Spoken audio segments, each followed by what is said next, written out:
Alright, we're going to perform a series of flow tests on this old radiator. I think rats were living in it, and it should be plugged pretty good. I have not back flushed it or anything. And our arrangement here is we've got a reservoir tank here, and there's a flap valve inside, a toilet type valve. We pull that, the water starts going in, the radiator's full to start with, and the water starts going in the radiator, starts bubbling out here, and that means we've got a constant head on the core flowing through. And once that reaches steady state, which is very quick, I'll pull that plug, a yellow plug, and hold a bucket under it and time how long the bucket is under the water stream. And we'll do that a couple of times and average them, and we should get a good gallons per minute rate on this thing, as long as the top tank still keeps running full, and we measure it before it empties out. So that's our arrangement. Here's the old radiator. Then I'm going to back flush it just with a hose. Kind of hard to see. And then do it again. And then our plan is to take it to a radiator shop and have them do whatever they do to clear it out, and then run the test afterwards, so we'll know, does the radiator shop do any good at all. All right. Go. Ready to stop? Stop. 4.31 seconds. That sounds about right. 4.31 seconds and a bucket full of water, and we'll calculate it. Okay, here's what we found. The first run with no flush, it flowed 2.9 gallons per minute. We questioned that, so we ran it 2 more times. We got 8.38 and 8.32. So I'd say those last 2 tests were good. So it flowed 8.3 gallons as we got it. Then we turned it upside down, flushed it, and we got a big 20.8. And then we did it again, we got 16.4, and we did it again, we got 13.7. So apparently the goop in there is starting to plug the tubes, because we were pretty careful on those last 2 tests, so it continues to go down. But after a back flush, you got a 21 gallon per minute radiator. Okay, here's another chapter on plugged radiators. This is the radiator I ran that flow check on, and it didn't flow very good. And we back flushed it. It flowed a little bit better, but it got worse again when we flow tested it again. I forget the numbers, but it's on one of my earlier videos. So now we're going to take this to a radiator shop and have them take the tank off and core it out, or at least flow test it. Turns out the guy didn't flow test it, or didn't. His method was just fill it up with water and let it run out, and that tells you absolutely nothing. So I was looking for 38 gallons a minute, and he couldn't help us, so I'm not going to attempt to take this, unsolder all this. I think the whole thing would come apart, so I just cut some windows in it. And I used this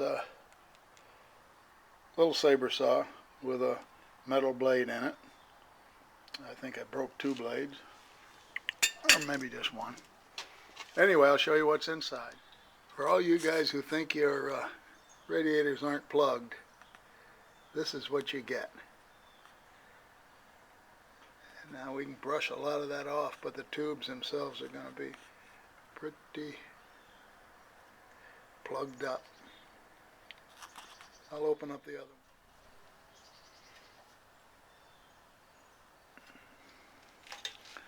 What have we, oh my goodness. That's a pile of stuff. Well, obviously it was a nest. And I guess everybody doesn't have a nest, but if the thing's been sitting around, you certainly will. I don't know what was living in here, but it'll take a shovel to get it out. I got a lot out, probably over a cupful. And there's a walnut shell. Probably a black walnut tree was somewhere in the vicinity. And I'll get the shop vac and see if I can clean that out. This is what it looks like after the shop vac. You got 3 rows. Oh man, I still got junk over there. You got 3 rows. Hard to catch that last row. And they're plugged up. What's this side look like? Oh, this is a little better. Guess we know which way this guy was leaning.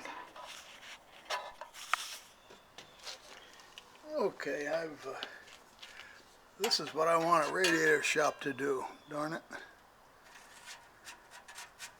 Oh, that one's plugged. Oh, what's plugged? I'll try this one, looks clear. Now that's clear, at least the diameter of a welding rod. I'd like to have a ribbon to push down there or something that would clean it out, but if you are too aggressive, you poke a hole in the tube because they're old, tired tubes.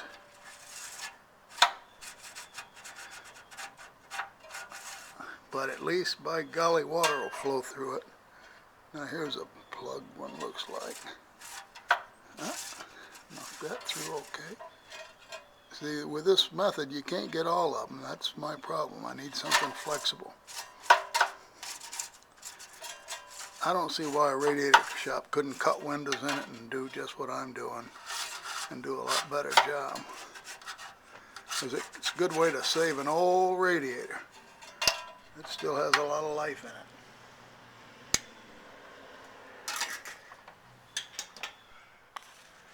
Okay, I got me some carburetor cleaner, and that is doing a wonderful job. And the ones I can get to, I can clean out. Now I could use a better probe here, and maybe a steadier hand, but that was fine. And I don't think I've poked a hole in any of them yet. Can't be too violent with them.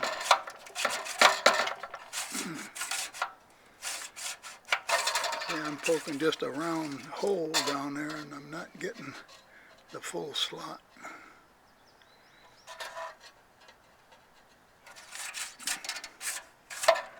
Well, that went pretty good. Try this guy. I don't want to bore you with all this business, but it is kind of interesting.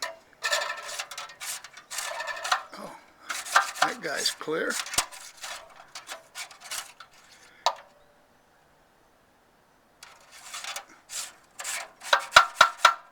That guy's clear. Now I'm pushing all this junk to the bottom, so we'll wash that out in a little while. Oh, that had some junk in it.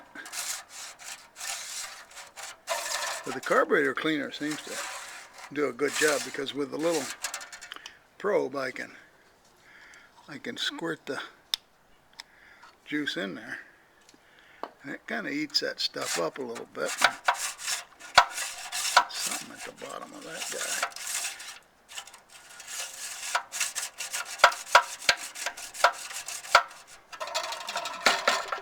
Give it a little shot.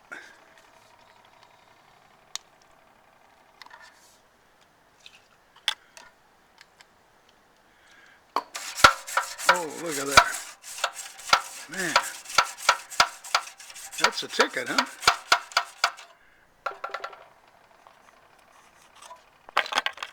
Okay, just to review, I used, of course, kind of bent up now, looks like an 1/8 inch welding rod. It's the only one I had. I think if you had 2, you could run them down side by side and being careful, maybe clear out more of the tube. And then for the ones I could hardly reach, this looks like a 1/16 welding rod, and it's a brazing rod, and it's pretty flexible, and you could get out, and all you could do is clean out the very top edge. But here's what I got when I ran that stuff through, and you can see the bucket is a mess. And by the way, that stuff that comes off the welding rod when you're doing it, combined with the liquid wrench, it hardly washes off with the hand cleaner. So this is what I got.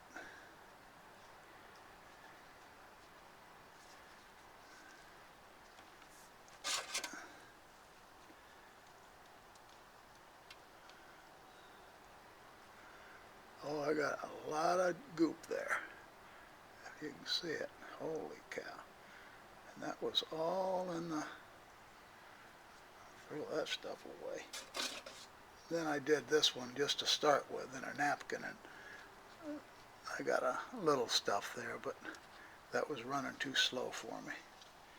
So anyway, I think I've got a pretty cleaned out radiator, and what we'll do is either probably tape it up and flow test it, because we don't have to solder it up to flow test it. And we'll see if how close to 38 gallons a minute we can get. Pull the plug. 1, 2, 3. 1, 2, 3. Oh, that's a lot more water than that first. Okay, what we did, I held the bucket under there 3.35 seconds, and then we measured how much water was in the bucket with a measuring cup, and what did we get, 250 ounces. So we ran the calculation on that, and that baby flowed 35 gallons a minute, and we're going to do it again. I think that first time I had some air in the radiator. Go when you want. Okay. All right, 1, 2, 3. 1, 2, 3. Okay, that time we got 38 gallons a minute, so it's 35 and 38. That's kind of a big spread. We're going to do it again and see if we can get a better average. All right, go ahead. Hold it. 1, 2, 3. 1, 2, 3.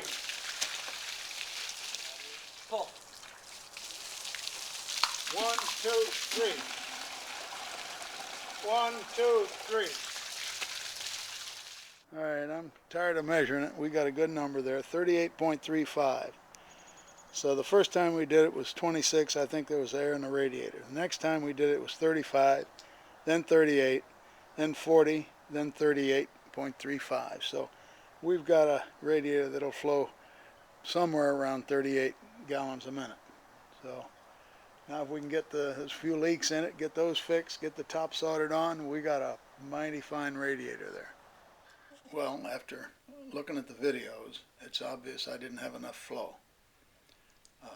My 5-gallon bucket up there and the hose running in it just wouldn't give me enough flow to really measure the flow in the radiator. If you'll notice the videos, the water is not bubbling up out of the top, and that means I don't have a constant head. I've got a head that is slowly reducing, and that probably understates my flow rates.